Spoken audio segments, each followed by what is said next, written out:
I want to begin today's workshop off by asking you a question. And the question that I want to ask you is, which is stronger? What is it that makes a difference in people's lives, and what do you think is stronger? Do you think that nature, as in what you were born with, the genes you were born with, what chromosomes your parents gave you, is the most determining factor to how your life works out? Or do you believe that nature, that nurture, as in the environment you were raised in, as in the people who raised you, as in the information you were fed, is more of a determining factor as to how your life works out? Ask yourself that question. Think about it. So if we looked at that question and said, if we took a pair of twins and we raised them with the same parents and they were given the same genes and they were born, minutes apart, my question to you is, what do you think is going to determine the way their life turns out when they're both 30? Do you think it's going to be primarily their genes, or do you think it's going to be primarily the environment in which they were raised in? Well, a very warm welcome to you guys. Hello, my name is Cassim, and I want to welcome you to this week's goal setting workshop. Firstly, want to start off by thanking you so much for joining me. I don't know what it is that you're doing. You may be hungover, you may be cooking, you may be stressed out and sat in the garden or still in bed. You may be thinking, have taken a walk and you thought, you know what, I might as well listen to what Cass has to say this week. It'll be a bit different, it'll be a bit interesting. Let's see if it can help me in some way. But whatever it is that you're doing, thank you so much for watching. Thank you so much for joining me this week. And I'm hoping that something that I share with you today can help you to become a higher, fuller expression of who you're capable of becoming. I'm really hoping that something that I share with you today can be a guide, can be a stepping stone to the higher version of who you are, to you becoming a winner, to you becoming a champion, to you getting some of the things that you want in your life. So thank you so much for joining me. Before we get into the workshop, I just want to have kind of an introduction where I talk to you guys a little bit about like a story and a little bit about what has led to this workshop and me doing this today. But before we get into that, can I ask you to do me a favor? Well, not do me a favor, you do it for yourself. This is ultimately your life, so you don't have to do anything for me. But what I would recommend to you that you do is that you go and find a piece of paper, or you go and find a journal, or you go and find something to write on, and a piece of and a pen or a pencil. And the reason why I say this is that I very strongly believe that as human beings, particularly men, we have to get to a point in our lives where we stop being reactive and actually start leading. And taking back control of our lives and actually start building our lives instead of settling for the life that we have. And by you actually participating in this workshop, by you doing something different in this workshop, without you realizing it, you're actually already changing the trajectory of your life. So if you've never actually done a goal setting workshop, by you doing this, you are about to change the way your life is about to turn out, because we know, which is what Einstein basically said. Einstein said that if you keep on doing the same thing and expecting a different outcome, it is a definition of insanity.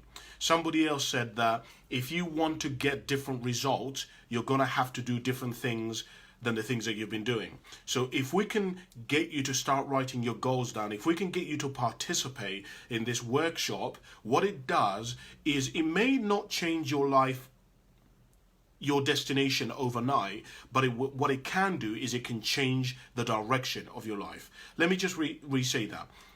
This workshop may not be able to change where you are. So for example, if you're in debt at the moment, we may not be able to get you out of debt tomorrow.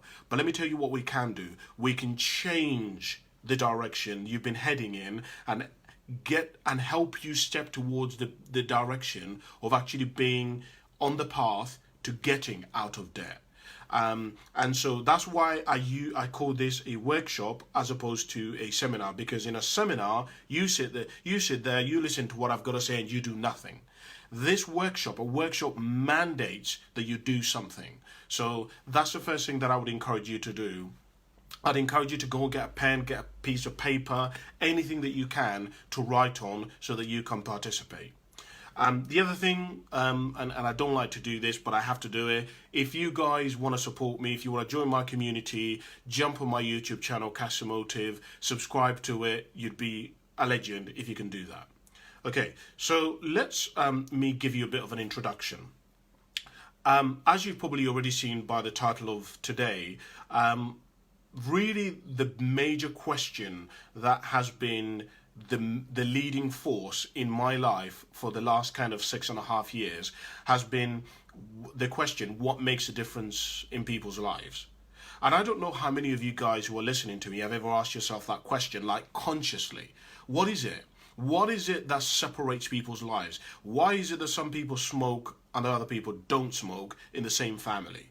Why is it that some people in a family love running and they love athletics and they love everything to do with sports, but other people in that family would just rather sit at home, watch telly, play video games and chill, or watch movies? Have you ever wondered why is it that some people in society are so driven and they want to succeed and they want to be winners and they want to compete, and yet some people don't? Some people just want to do their normal life and they just want to steadily go along. Maybe for some of you, you've seen people in your lives who have been absolutely hell-bent on religion and they believe in faith and they believe it's the most important thing. And then you've seen other people who are atheists and like religion is like a second thought. They've never really thought about it. Have you ever asked yourself the question, what is it that's separating them? Because I did, and I actually didn't answer this question until 6 years ago. I'd kind of had it in the back of my mind, but I'd never really thought about it consciously. So I want to take you a little bit back throughout my life and talk about a couple of things. So many of you will know I grew up in Africa, right? The first 7 years of my life, I grew up in Uganda. Uganda is towards the east of Africa, so it runs right through the equator. So it's a very kind of tropical country. It's not very rich. That's why most people have heard of the name Uganda, but it's not like Ghana or Nigeria. There isn't really any major thing there. And I spent the first 7 years of my life there. And my life has essentially been full of contradictions. It's been full of things that oppose themselves all throughout to this very day. And my life really of contradictions began when I was in Uganda, because I spent the first 7 years of my life in Uganda. We didn't really have beds. We didn't have toilets. I didn't even know such thing as toilet paper existed. I had to go and fetch water.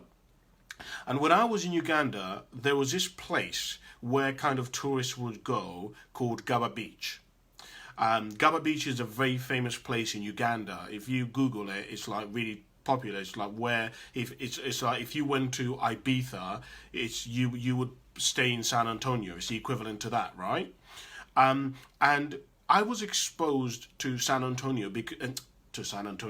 to Gaba Beach because I lived very near Gaba Beach, and so I was brought up in poverty, but I could see people who had pools, people who had a lot of money. I then moved to England, and I have even more contradictions.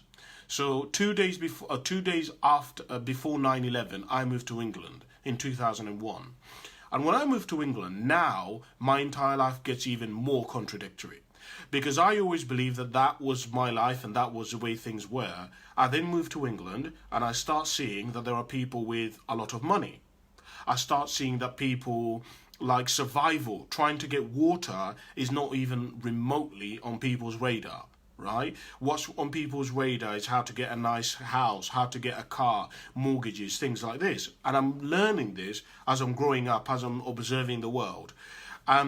And I basically learned that essentially, in order to succeed in the UK, you had to work very hard. But something happened. I basically became an estate agent. And when I became an estate agent, I had even more contradictions happen in my life, because I was brought up on a council estate. In fact, I was brought up on 2 council estates all my life. There were 7 members of my family who lived in a 3-bedroom house. You do the maths on that. Right, so I didn't grow up in wealth. I didn't grow up in opulence. I did not grow up in a wealthy area.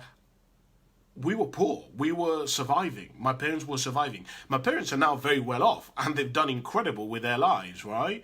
But when I was growing up, my parents were not wealthy. My parents were not successful, right? Or quote unquote successful today in the eyes of what most of us would consider to be success.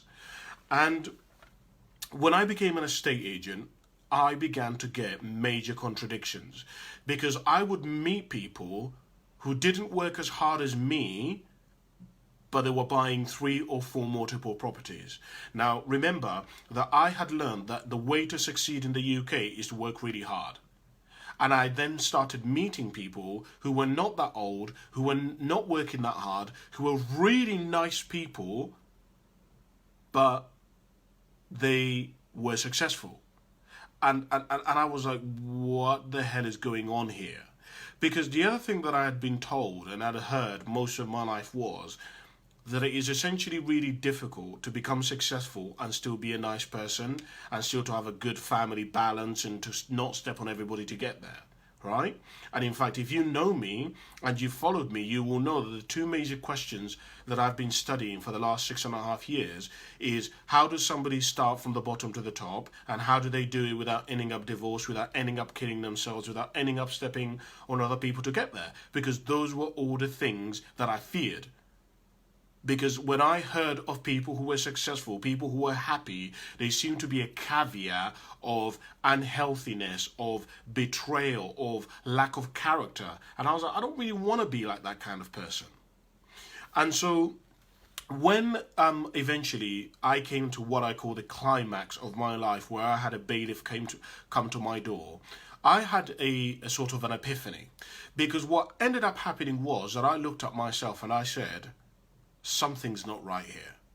Something about what it is that I think I know isn't right. Because I thought that in order to be really successful, you had to work really hard. But I was working really hard. I had like 4 different jobs, right? I thought that in order to have an incredible life, you've got to be a good person. Yeah, I was an incredible person, but I was thousands of pounds in debt and I was lying to my parents about the debt. So I got to this moment where I was like, something isn't right. Something about whatever it is that I think I know isn't making sense. I can't be right because I'm a failure, because I'm a liar. So something isn't right about what it is that I think I know.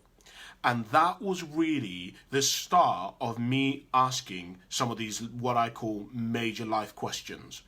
Questions like, what actually is success? Because I didn't even know that there were different versions of success. I just thought success was to make loads of money and be happy. I thought that was like the epitome of life. And then I started studying success and I started studying successful people. You know, I didn't even realize that there was this thing called greatness. And I was like, well, some people aspire to be great? What does that even mean? I heard that there were some people who are looking for this thing called fulfillment. I was like, I've never even heard of that word. What does fulfillment mean? And why do people want to go towards it? And that is essentially what I wanted to figure out. What is it that is determining people's lives? Why is it that I'm living in England and yet I'm seeing people where some of them are rich and some of them are poor? I don't understand. I thought that if you were poor, you had to basically live in a third world country. But I'm living in England and I'm seeing homeless people. I don't understand. How can we live in England with all this opulence, with all of this abundance, with all of this fruity, and there are people living on the streets? I couldn't understand this. This didn't make sense to me. I couldn't understand why is it that I live in England and there are some people, even though some people who blame the current government, who blame the legislation, who blame their boss for all their unhappiness, all their depression, and yet at the exact same time, in the same family, there are some people who are living abundantly, who are happy, who are fulfilled, who are succeeding. I couldn't understand. And let me tell you what really did this for me. When I became an estate agent, I would meet people who in 2008, when the recession happened, were broke and had no money, and then I met them years later and they were wealthy. And there were other people who went through the recession who had no money, who were terrible. And how I figured that out was because I was going to their houses and they were being repossessed and they were selling their house because they were in debt. And on the other hand, I'm meeting people who went through the recession and who are even more wealthier than they were before. I was like, I don't understand. I don't get that. Why? How? What? How can you two people go through the recession and one now is even more wealthier, but I've just gone to somebody's house and did a viewing at their house and they told me the reason why they're selling their house is because of the recession. That makes no sense to me. And that was this life of constant contradictions. And I've come to realize that a lot of you guys have never really had contradictions. You've never really had exposure. You've never really had anyone to get you to challenge what it is that you think you know. Because many people believe that they're victims. Many people believe that they are individuals who are determined by circumstances, that their life is determined by their genes, that their life is determined by their parents. Well, I want to perhaps share a different view with you, because my data and my research has told me that absolutely the genes that you have are a major force in your life. For example, we know that if generation after generation after generation after generation of your family have had high blood pressure, the chances of you inheriting the high blood pressure gene is high. It's very, very, very, very high. We know that, right? But here's what I've come to understand. Really, the genes are not the major determining factor. The major determining factor, the thing that has more influence over your life, is actually the nurture, according to the data. Now, if you want to use philosophical statements, we can do that. But if you just want to look at the data, if you just want to look at what research we have, every piece of research that we can look at tells us that nurture, the way you're brought up, the information you're exposed to, the people who mentor you, what classes you attend, what lessons you learn, all of this stuff is actually the thing that is a tipping point. It is a thing that has more influence over the way your life turns out as opposed to the genes that you were born with. And for some of you guys, that's actually a revelation, because for decades you've been thinking that your life is set, that your life is determined because basically your parent, generation after generation after generation of your parents and their grandparents and their parents have been poor. Well, I'm here to tell you that that is not going to be the major determining factor as to how your life works out. The major determining factor as to how your life works out is actually going to be the information that you're fed, what you do about it, what people you meet in your life. And if you understand that statement, then you are already a winner. Because what I have found determines people's lives ultimately is choice. Choice is ultimately the bit that bridges people's lives. So when you say to me, Cassim, how can you have two twins which are brought up with the same parents and one ends up smoking and the other one doesn't end up smoking, even though there's been a history and a heritage after heritage of people smoking in that family, I can share with you that their genes matter, but the tipping point is the choices that they make in their lives. And what I want to share with you to conclude this introduction is that the major determining factor as to how your life is actually going to turn out are the choices that you're going to make. And I believe that it's really important as human beings to understand that as humans, the thing that makes us unique is our ability to learn, our ability to use creativity. Basically, human beings have the ability to fail and then learn from their failure. And we have the ability to basically look at a pattern and say, that doesn't look too good, that way doesn't look too good, and we can go in another direction. It is really important for you to understand that no other living organism on this planet can do this, who has the dignity of choice. If in the winter, if south is looking really bad and the weather looks really shit, the geese have no choice but to fly south. Human beings, if our lives looks really shit, or if we're in a really shit relationship that is not working and is not serving us anymore, do you know what we can do? We can go in another direction. We can say, Cass, that's not working for me. And so what I really wanted to get to, and is really what I want to set as the foundation for this workshop today, is to get you to get to the belief that if you don't like how your life is at the moment, you can change it. If you don't like the heritage and the traditions and the results of all the generations before you, guess what you can do?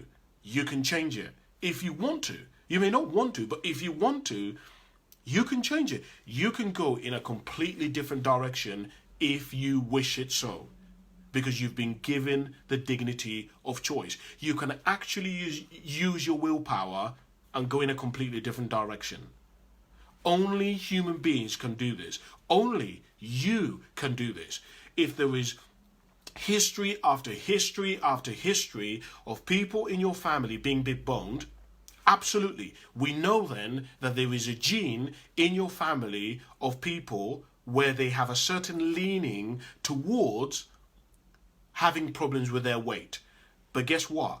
The data and the research tells us that how your body and vitality ends up is not going to be determined primarily by your genes. The major part of it, the 60%, I guess, if you will, versus the 40%, is going to be the choices that you make. The nature, the nurture, whatever it is that you're exposed to, what people tell you, what information you're fed, who you're mentored by, your daily habits, your attitudes towards life. That stuff is actually what is going to determine how your vitality ends up being. So with that in mind, I believe it is a great moment for us now to get into the workshop. And guys, today I'm actually going to power through the first 3 points of this workshop, because I really want to spend the huge majority of today's workshop in the last few exercises of this workshop. So let's firstly run through these first few exercises quickly, and then when you're alone, you can go through them. So the first exercise that we want to do, if you've got yourself a pen and you've got yourself a piece of paper or your journal, is to basically write down whatever it is that you want out of your life. Spend the next few moments just writing down what you want, where you want to go, places you want to travel to, experiences you want to have, food you want to eat, paintings you want to buy, people you want to meet. Let me give you some examples of some of the things that I wrote down. I wrote down that I wanted to send my mum to New York. I wanted to interview a president. I wanted to have a meal with Eminem. I wanted to have at least 10 houses rented out. I wanted to be married for 50 years. I wanted to love myself. I wanted to have £1,000 saved. I wanted to be a millionaire. I wanted to be successful and happy. I wanted to coach high achievers, and I wanted to coach men to become higher, fuller expressions of themselves. Right? I wanted to own a Rolls Royce. I wanted to own a Rolex watch. I wanted to interview a queen. These are some of the things that I had on my list. So understand that you're going to have different things based on your destiny and based on what is your leaning and based on what you want in comparison to mine. You should not be trying to go after what I want. You should be going after what you want. What would you like to have in the next decade of your life? If everything went perfectly, and you had all the money in the world and you did not have to worry about anything, what would you want over the next decade? What would you like for your life? Have you even ever thought about that question? What would you like for the next 10 years of your life? In 10 years, it's going to be 2030. By 2030, have you thought about how much money you want to be earning? Do you know the answer to that question? Do you know? So when we get to 2030, one way or another, you're going to be, I don't know, 10 years, however. So if you're 25 now, you're going to be 35. Have you thought about how much money you're going to be earning? Because here's what I found. If you do not decide how much money you're going to be earning, the world will dictate to you how much money you will be earning. The world will, whatever happens around the world, will dictate the job you go for. Your boss will dictate. Your boss is not going to give you the amount of money that you say you want to earn by 35. How could they give it to you? They don't even know what it is. So you may have to, for example, if you want to, let's say, earn 200 grand by 35, you may have to leave the current job that you're doing at the moment. To reach the goal of earning 100 grand by 35, you may need to go back to university. But the thing is, you wouldn't know to do that unless you've made the goal of earning 100 grand. Let me put it another way. Until you know where you're going, any road will take you there. See, there is only certain roads that can get you from where you live to your grandparents' house. There's only certain roads. There's only so many roads that have been built that can take you from your house to your grandparents' house. But if you just one day started driving, any road can take you anywhere because it doesn't matter. You don't know where it is that you're going, right? And so really this first exercise is not about being realistic. It's not about you thinking about what your parents want. It's not about logic. It is just about vision. It's about dreaming. You know, you want to try to be like a child. You just want to go mental. Write down everything. I want to skydive, Cassim. I want to have sex on the beach. I want to get a blowjob on the Eiffel Tower. I don't know what it is that you want. But basically, just go crazy. This is not about being realistic. It is not about being logical. It is just about envisioning. It is just about dreaming, right? It's about having something out there that pulls you.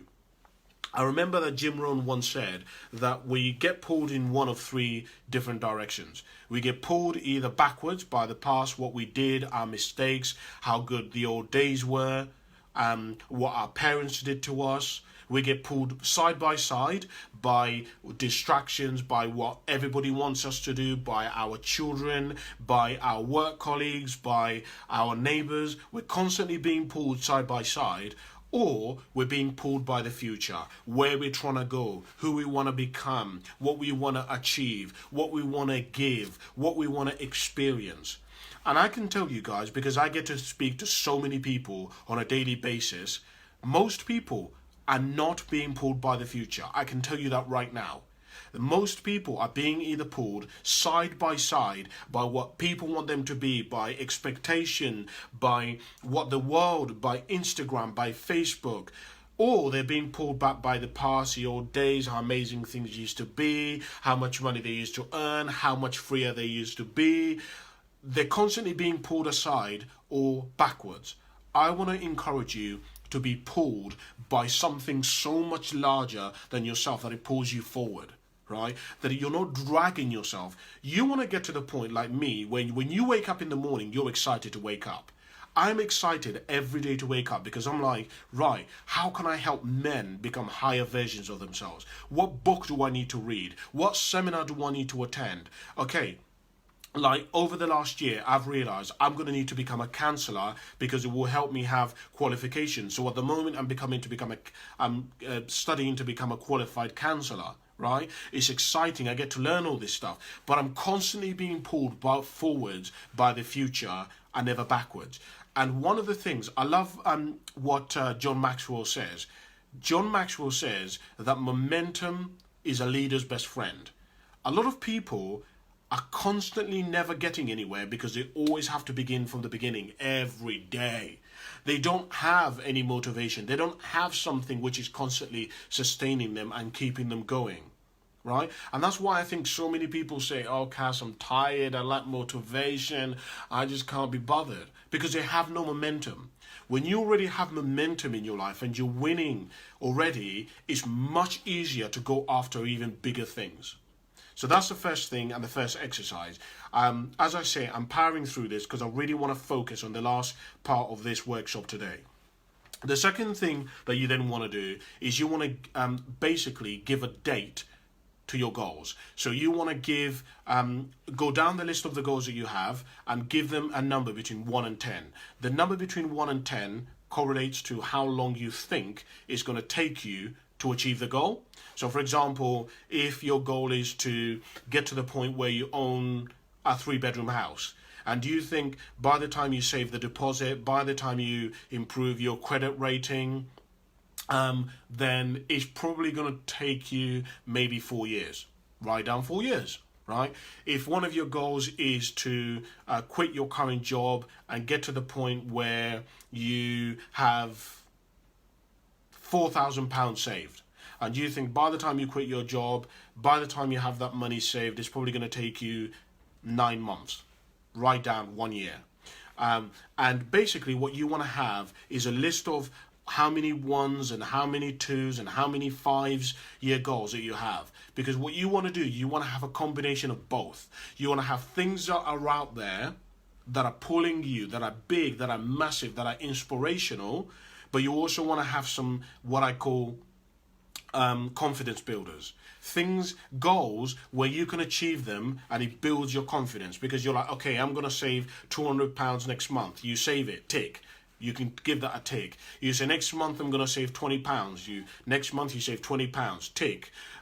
You say, Cassim, I'm going to go for a walk every 2 days for the next month. You do that, those goals are achievable, they're manageable, they're not huge, they're not like taking ages. But when you begin to do that on a consistent basis, your confidence begins to build very, very, very, very, very quickly, because the mind cannot differentiate between what is real and what is false. It cannot quantify the magnitude of what you've achieved. So when we look at X-rays, and when we look at ECGs, which shows us brain activity, we can tell that the same part of the brain is stimulated when you, for example, get married, and when you have a child, and when you see your grandma, or you see somebody, an old school friend, or your best friend who you haven't seen in ages. The same part of the brain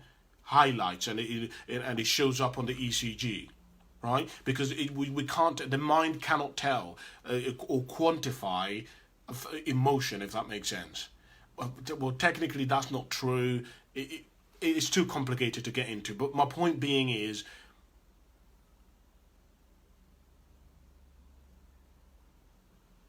the same emotion part of the brain,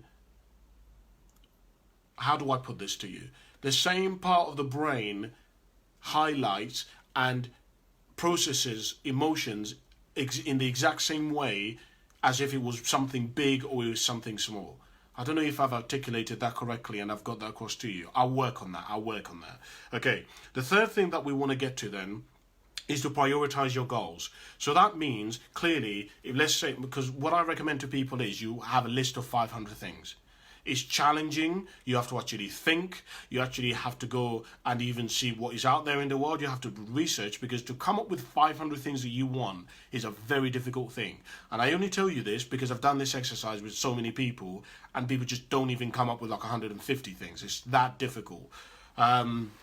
But one of the things that I've come to understand is that we either change because of inspiration or desperation. And so the only way that I can help people not change because of desperation, which means things are going bad in their life, is that I need to help them build a picture which is so big that they are inspired to change. They're inspired to go towards it. So next is you want to prioritize your goals. Clearly, many of you will notice that imagine having 500 things. You clearly can't hit and get 500 things. So you have to prioritize. You have to choose which ones you want to go for. So here's what I recommend to you. Number one, look at the things. This is how I did it. Number one, I did it with, what does my gut feeling tells me? What's my gut feeling telling me? What do I feel that if I died and I haven't achieved, I will be not happy with myself? How, like, because many of you guys, for example, know deep down that if you do not have a baby, if you don't have a child, your own child, deep down you never feel like you've truly lived. It's a pretty important thing to you. Some of you guys, you've said, you know what, Cassim, until I beat this mental health, I'll never get to the point where I think that I've lived. Until I've got to the point where I'm at peace, I don't think that I would have really lived my life. And so it's important to me that at some point in my life, I get to the point where I've beaten this mental health thing, this depression, this anxiety. I can't die knowing that I didn't win, that I didn't overcome it. And so that's one of the ways that I did it. The other way that I did it was that I looked at my eulogy and I said, what do I want when I die and somebody who I know stands up and talks about me and my life, what do I want said? And then I started to look at the list of the goals that I had and began to see, okay, which one of these allows me to have that in my eulogy? So, for example, one of the things that I want in my eulogy is that I want people to say that Cassim wasn't perfect, he messed up, right? He made errors, but he tried. He tried to help people. He tried to become a millionaire. He tried to be a good person. He genuinely gave it a go. He wasn't the most famous person like Will Smith, but he tried to go out there and inspire people, to try to go out there and elevate men to become their higher versions of themselves. He tried. He did his very best. So I looked at my goals and I was like, right, okay, which one of these goals allows me to do that?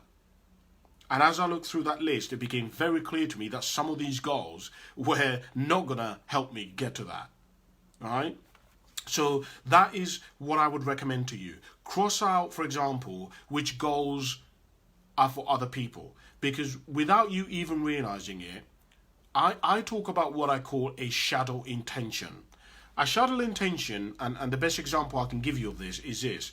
There are some people who go to church or who go to the mosque, and they think that the reason why they're going to church or to the mosque is because of their religion. It's because it's good for them to go to the mosque. It's because it's good for them to go to Sunday service, right? But what they don't realize is what the reason why they're actually going to church or to the mosque is because they want people to think that they're a good person. They want to show people that they are noble, that they are truthful, that they are great people. That's the reason why they're actually going. It's that shadow intention that you want to be careful of, because I had to be careful of this. I had to be careful and ask myself, Cassim, why are you doing these videos? Are you doing these videos because you want to become famous? Because you want people to like you? Because you want to get loads of views? Or are you doing it because you want to help people? And I had to really look at this, because what began to happen was I started making these videos based on what was going to get the highest views. And I was like, why do you want to do that, Cassim? Why do you want to make videos based on the highest views? You should be trying to make videos that are going to help people, irrelevant of whether they get loads of views. And I was like, well, those are the videos I want to make. I want to make videos not are famous and are going to trend and go viral, but I want to make videos that can be instructive, that can help people.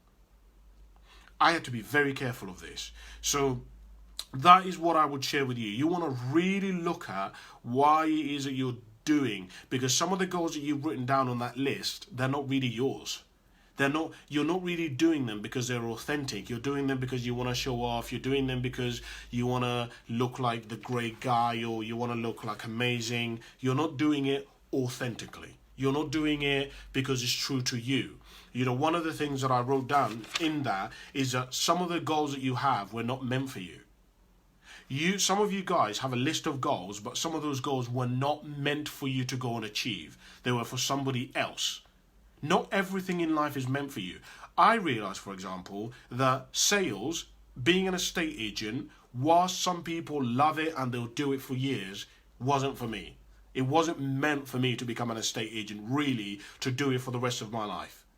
I know some people absolutely love horse racing. I even love horses. But I realised horse racing was not meant. I can want to become a horse rider, but it wasn't meant for me. So, for example, a perfect example of this is I love music and I love food, particularly. I love food, but I know many people have said to me, Cassim, why don't you become a chef? Why don't you do something to do with cooking? But I know cooking wasn't meant for me, guys. I love it. I have a passion for it. I find it really interesting. I love eating the food, but I was never meant to be a chef. And it wasn't meant for me to do that. And I had to come to a realization of that. And some of you guys, because you've never really looked at what you want, you've never recognized that some of the things that you're going after weren't meant for you. You're going after relationships that weren't meant for you to be in, right? You're trying to please people that you were not meant to please. You were supposed to serve other people, and you without you even realizing it, you've ended up serving other people who are not the people who you were supposed to be serving. Some of you weren't even supposed to be serving people, and you were supposed to be serving animals. Your thing is animals. You were supposed to be rescuing and helping stranded animals. But you're spending your time trying to help humans when that's not even your destiny. Does that make sense? I don't know if that makes sense or I've got that across. But this is very sort of philosophical and deep stuff for a Sunday, but I don't know if you're finding it useful or not. Okay. Right, so this is the stuff that I really wanted to get to, because this is really the center. This is really where so you know, earlier on at the beginning of this workshop, I said that truly what basically determines your life is your choices. These things that we're going to do now, what we're going to talk about now, these exercises, really do make a big difference in your life. This stuff really does kind of alter and affect your life in a major way. So the first thing we want to talk about is who do you need to become. So, for example, some of you guys, let me say this. I watched this movie of Elton John. I can't remember the name of it. Most of you know the movie that I'm talking about. Elton John had a movie come out about a year ago. And in that movie, there was a scene where Elton John is speaking to a black artist, and the black artist says, and he asked the black artist in the movie, we're in the 60s, obviously America is really racist, and you have loads of challenges as a black man. How are you able to do music and pursue this career? And the guy says to Elton John that sometimes you have to kill who you were born to be in order to become the person you want to be. Some of you in life were born into a family of people who are all poor. You've now got to the point where you're like, this ain't working for me. I want a family. I want to be able to support my kids. I want the best for my family. Clearly, I can't rely on the government. There's a huge immigration problem where we live. There's huge racism. Basically, there are so many things that are affecting us, that I need to take control. And the belief system that I grew up with just is no longer going to support me. Okay? I love my parents. I love the fact that they love living in a council estate, but that's just not going to do it for me. I don't want that. And in order for you to reach the goals that you have, you're going to need to become somebody else. You're going to need to have different attitudes. You're going to need to have a different belief system. You're going to need to have refine your philosophy in terms of money. Some of you who are listening to me, one of your goals is, Cassim, I want to get to the point where I love myself. Like, this is ridiculous. I want some vitality, man. Every single member of my family hates themselves. They're all angry. They're all resentful. They all blame their mums. They all blame society. They all blame the government. Do you know what, Cass? That shit ain't doing it for me. Okay? I love my parents. I love my family. They're all great, but that just isn't going to work for me. I want more. And that doesn't mean that I'm better than my parents. It just means I want more for my life. which means that you're going to have to divorce some of the traditions. You may need to go around to your own family's house and they're offering you chocolate and you have to decline the chocolate. You may need to go round to your parents' house and they're moaning and complaining and you can no longer complain or moan. Because when you complain or moan, you give away power. You become the victim. And even though you love your parents and you're going to go and see them on a Sunday or a Wednesday, they will complain and complain and complain and complain. You will say nothing.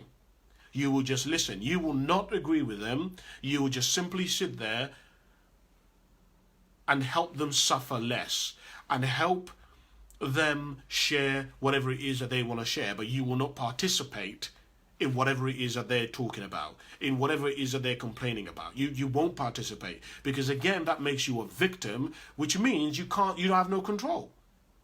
Does this make sense what I mean by this? Because for me, guys, one of the things that was major for me, as I've already mentioned, is I grew up believing that people who had a lot of money and who were successful were dickheads, assholes, liars, manipulators, people who stepped on everybody. Here's this problem. If you believe that, in what world, if you actually believe that, would you ever earn money? Ever? Would you ever become successful? And I discovered this because I was looking at research and data, scientific data, that says that there is something in the human mind and the human psyche which says that we want to act congruent with how we believe we are. In other words, if you believe that you're someone who is confident and a lad, you will do things that reinforce that. And anything that contradicts that, you're not interested in. So I was like, if I believe, and this research went even further, where I went even deeper and I looked at motivations. And I looked at everything that human beings do is either motivated to get pleasure or to get away from pain. So I was like, right, okay, so if human beings, all our behavior and everything that we do is motivated to either get towards pleasure and run away from pain, if I believe that people who are rich and who are happy either stepped on other people, were liars, were cheaters, were manipulators, would I... see, that would be pain. Oh, that's interesting. Okay, so that means deep down I will never get that. Because I think that's a negative. I think that's going to cause me pain. So that would not be pleasure to me. And do you see how deep some of this stuff goes? And I was like, right, okay, so that means I'm going to have to change what I believe. I'm going to have to change the way I think about this stuff.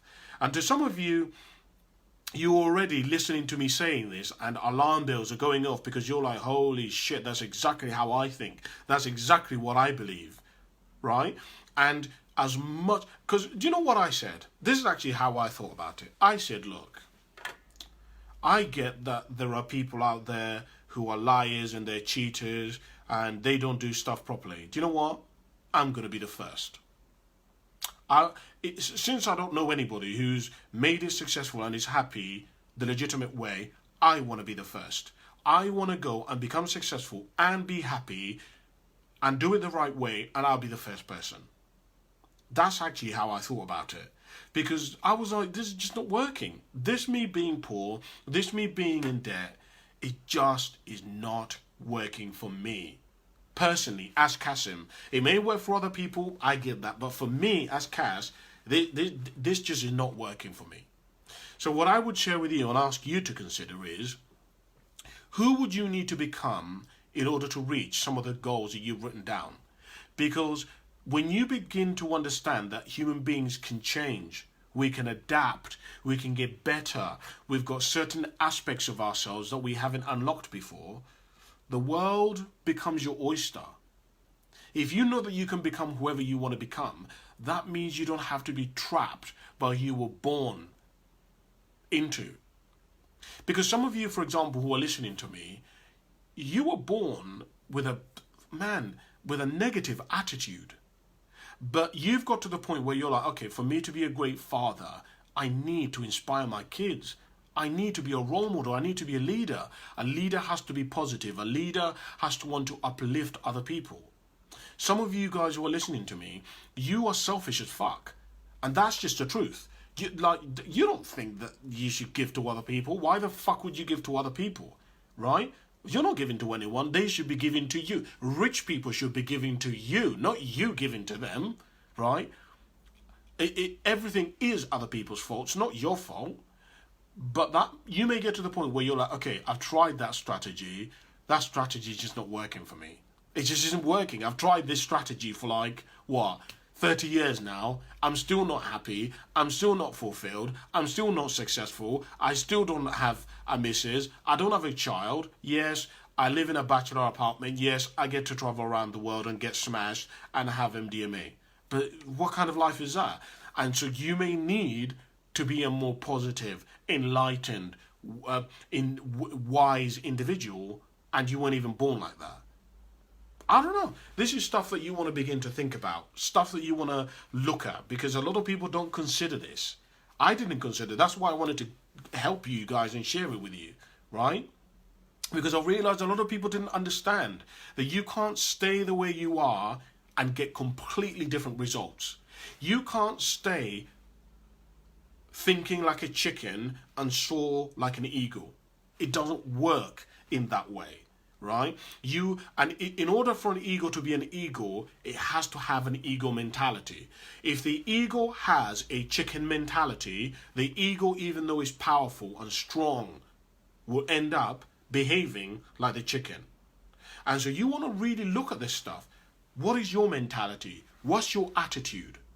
If, for example, you've got somebody who has amazing gifts and amazing talent, but they have a loser's mentality, question, what happens to their gifts and talents? I don't know, something for you to think about. The next exercise, so you continue doing that exercise, but the next exercise we then want to get into is your why. Why you do what you do is one of those things that determines things. You know, I've really looked a lot at miracles, at phenomenons, at anomalies, and I've always wondered, I don't understand, what the hell is even magic? When somebody says that was a magical moment, what the hell does that even mean? When somebody says about luck, when people say, wow, that was spectacular, I wanted to know, what does that exactly mean? What do you mean by that was spectacular? And I wanted to look at that and I wanted to examine that. And what essentially I began to find is in order to have these magic moments, these phenomenons, these anomalies, you've got to engage elements of the human psyche which cannot be seen. Things such as purpose. Things such as mission. Right? There are people when if you looked at the information and you looked at the way their life was and you looked at the statistics, they should not have made it.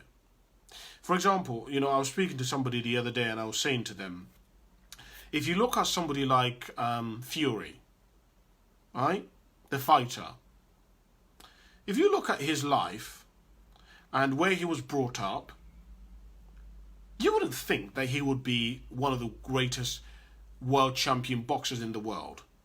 You wouldn't think it with the way he was brought up, his background, right? You wouldn't think that that would be his life, that he would end up reaching such echelons. If you looked at the data, if you looked at the paper, if you looked at where he'd grown up and you projected forward, there is no way you would have predicted this. So I was like, what is it then? What's allowed him to do this? And as I'm listening to him talking about purpose. I'm listening to him talking about destiny. I'm listening to him talking about this was what I was supposed to do. And I was like, okay, well, how do I measure that? Well, how do I quantify mission, purpose? Show me the data around, or show me how I can put purpose into a spreadsheet. And I was like, well, you can't. At the moment, we have no way of quantifying and measuring purpose. But when people start engaging in purpose, in mission, in belief, in destiny, the rules start changing. because you're no longer now operating within things that can be measured. You're operating on a much higher frequency. See, this is too deep for most of you on a Sunday, but my point being is, in order to do things that are magical, that are remarkable, that are spectacular, that are phenomenal, you can't basically look at the data that can be measured. And that leads me to one of the things that I want to say to you. Human beings will do more for other people than we will ever do for ourselves. So I was fascinated with this question of, why is it that some people spend years and years and years trying to quit smoking, and then they meet somebody who they fall in love with, and then they just stop smoking like that? That makes no sense to me. That makes no sense. I had a friend who was struggled with trying to quit smoking. Found a girl, she didn't like smoking, he quit the next day. I said, I don't get it. I'm bamboozled as to how you've done this. And what I discovered was that there is an element of humanity which is engaged, which cannot be accessed until we start operating from a space of being of service, not being of in service. Men particularly have a very difficult thing with this, because women by nature are actually they come from a space of service. They want to help. How can I help? How can I be of service? How can I improve? How can I... Do you know what I mean? They come from that space. Men do not come from that space. Men, it's all about me. You know, it's fascinating when I've been studying child psychology and studying child development, because one of the things that you learn about children, particularly boys, is that boys have basically two beliefs.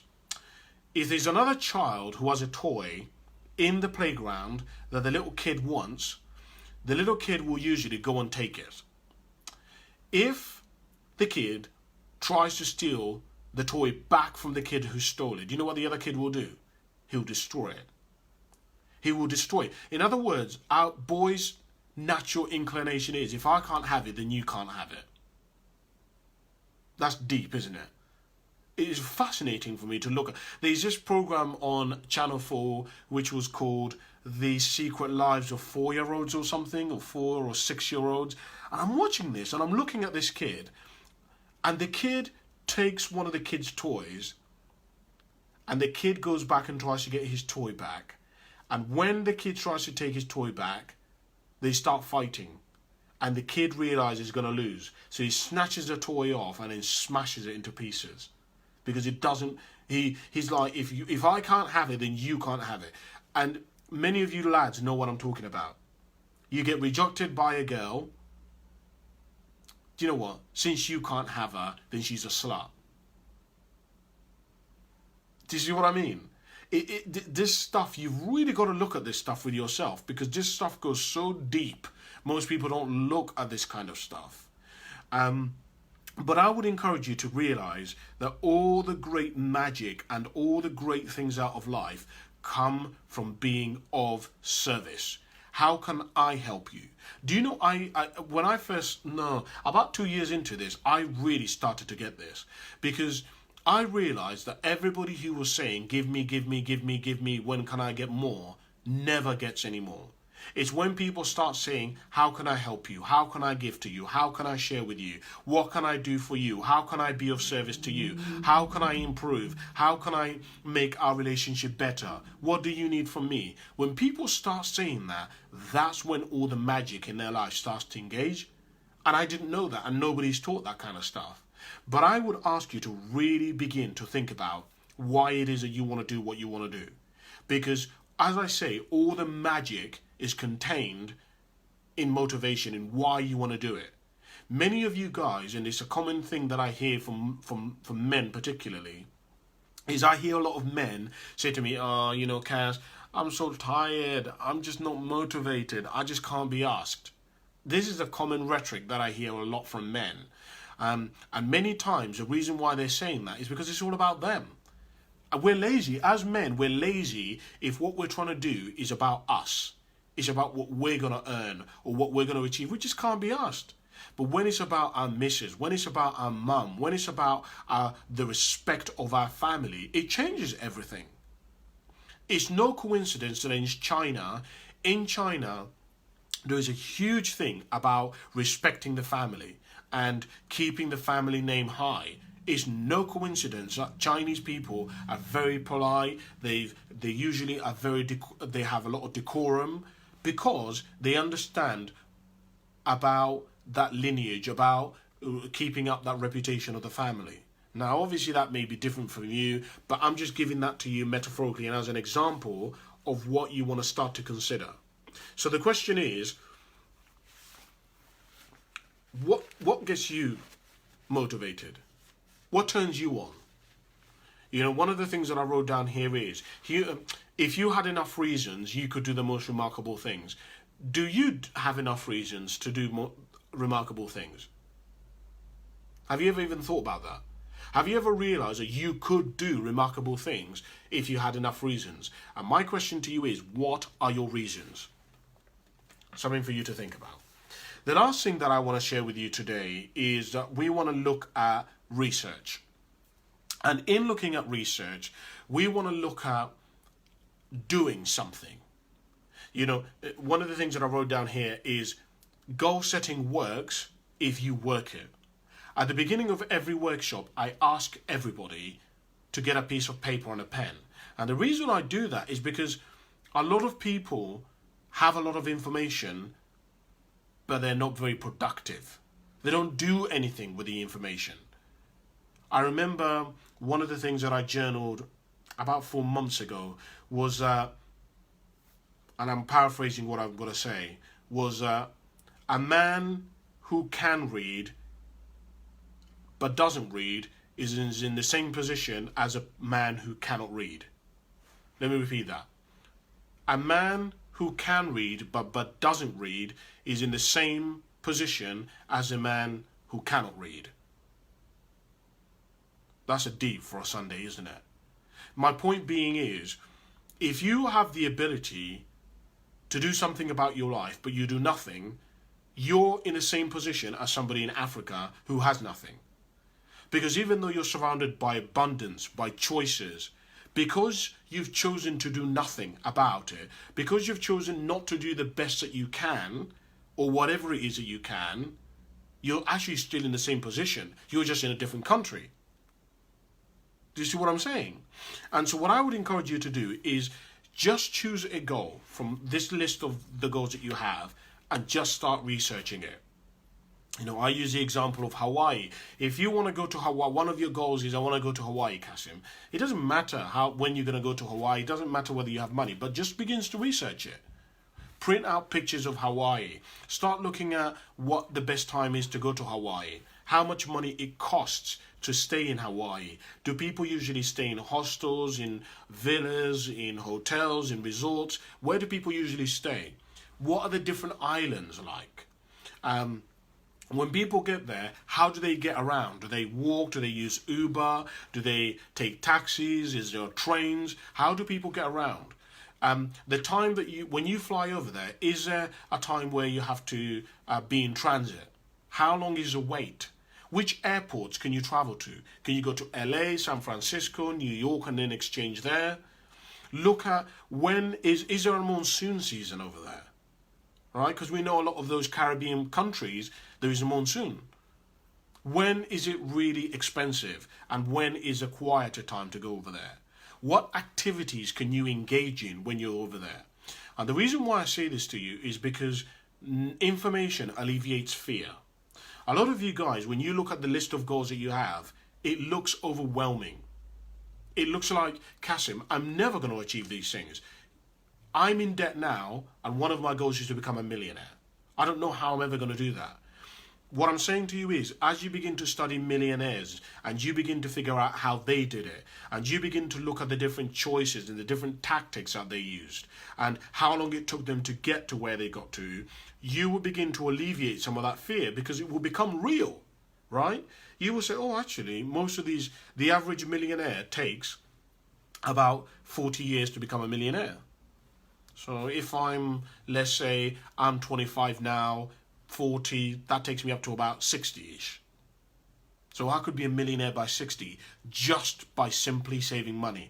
That's not even me investing the money. That's just me saving money every single month. You begin to look at, for example, a lot of millionaires have multiple streams of income. So you begin to think, okay, well, what ways, because most people, their only income that they have is their job. So you will be starting to look at, okay, what other ways can I create multiple incomes? Then all of a sudden you start to looking at your time. Where do I need to put my time? How can I be more productive? How can I be more efficient? Instead of me mowing my lawn and spending 2 hours trying to do it and doing my garden, can I pay somebody 20 quid to do that for me? Because that 20 quid in money is a lot more valuable for me to use to go and meet with a client who is actually going to pay me 400 quid. So I lose 20 quid and I don't do my garden, but I end up getting 380 quid. Do you see what I'm saying? And when you begin to get this kind of information, all of a sudden, choices are available to you, and fear begins to be alleviated from your life. A lot of people are scared of stuff because they don't know. Fear is false evidence appearing real. We fear that which we do not know, right? The more that you know about something, the less you fear it. And so what I would encourage you to do is to really begin to just choose one of these goals. And if you don't know which one it is, close your eyes, open a page, and just click on any of the goals and just go for that one, whatever it is. If you're torn between two, take a coin, flip it, and decide that way. But if you can do that, what it does is you gain momentum. I shared with you earlier on that momentum is a leader's best friend. If you can begin to move forward, a lot of people cannot become successful because they're not moving forward. They're not already in motion. We know because of the law of inertia that anything which is already moving will continue moving unless it is stopped. So if you can continue moving, continue growing, continue getting information, it doesn't matter. My philosophy is do the best that you can with what you've got, right? When I first started this off, guys, if you saw the vision that I have for Cassimotive and where I want to take it, you will be shocked. You'll be like, that's never going to happen. But many years ago, I didn't even think that I would be doing a workshop, right? This is ridiculous. It's insane. But every single week, I get the opportunity to sit here and try to do this workshop and try to share with you some strategies and ideas. And it seems, I know to some of you, it's just going to be like, oh, come on, Cass, you just sit there and talk to us. But to me, this is a major thing because this is my dream. This is what I dreamt of so many years ago. I said I wanted to help men, right? I wanted to do workshops and write books. This is me doing it. Now, you may say, well, Cassim, you don't even get that many views. You don't get millions of views. That wasn't my vision. My vision was to help men not to have many views on my videos. So I hope that kind of concludes the today's seminar. I hope that, or workshop I should say, I hope that today has been useful for you. What have you got from it? Have you ever considered what makes a difference in people's lives? Do you think it's choice? Do you think it's people's nature? Do you think it's people's nurture? What do you think determines your life? In the next 10 years, you've got family members, brothers and sisters. The money that you both earn, how much they earn and you earn, what do you think is going to determine that? Do you think it's going to be determined by your genes? Or do you think it's going to be determined by the choices you make and they make? Consider that for a moment. Thank you so much for watching, guys. As I say, I hope you've enjoyed it and I've served you in some way. Don't forget to like and subscribe to my channel, Cassimotive on YouTube. Thank you so much for watching, guys, and I shall see you next week. Bye for now.